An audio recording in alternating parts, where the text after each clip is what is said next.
হঠাৎ স্বামীর মৃত্যুতে তার জীবনে নেমে আসে অন্ধকার। পরিবারের একমাত্র উপার্জনক্ষম মানুষকে হারিয়ে দিশেহারা হয়ে পড়েন তিনি। কাঁধে তুলে নেন পরিবারের দায়িত্ব। প্রথমে নানা কাজ করলেও এক পর্যায়ে হাতে তুলে নেন বৈঠা। প্রতিদিন ভোর থেকে গভীর রাত পর্যন্ত নদীর ঘাটে যাত্রী পারাপার করেন তিনি। নদী যেন তার জীবনের নিয়তি, বৈঠা শুধুই অস্তিত্বের প্রতীক। জীবনের কঠিন লড়াই চালিয়ে যাচ্ছেন শরীয়তপুরের তাসলিমা বেগম। সন্তানদের নিয়ে বেঁচে থাকার তাগিদে দীর্ঘ 2 যুগ ধরে নেমেছেন নদীর বুকে। সংগ্রামী এই নারীর জীবন যুদ্ধ নিয়ে বিস্তারিত জানিয়েছেন বিধান মজুমদার অনি। দেখুন ডেস্ক রিপোর্টে।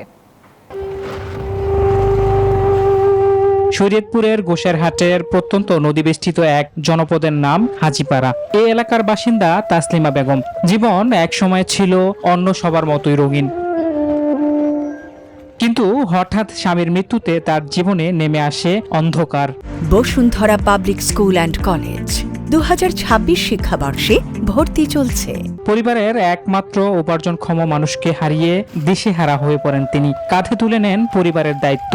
প্রথমে নানা কাজ করলেও এক পর্যায়ে হাতে তুলে নেন বৈঠা। প্রতিদিন ভোর থেকে গভীর রাত পর্যন্ত নদীর ঘাটে যাত্রী পারাপার করেন তিনি। কিন্তু কখনো কৃষকের ফসল, কখনো বাজারের মালামাল, আবার কখনো সাধারণ মানুষকে এপার থেকে ওপারে পৌঁছে দেন। বিনিময়ে মেলে গ্রামের বাসিন্দাদের দেয়া মৌসুমের ফসল।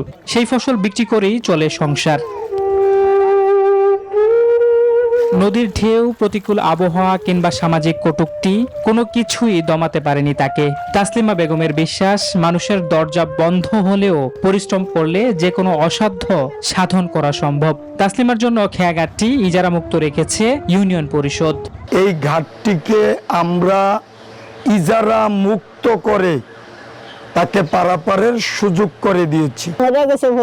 30 বছর জায়গা 22 বছর জায়গা আমরা খাওয়া বাঁচাইছি। রাত দিন কষ্ট করে আমাকে পার করে।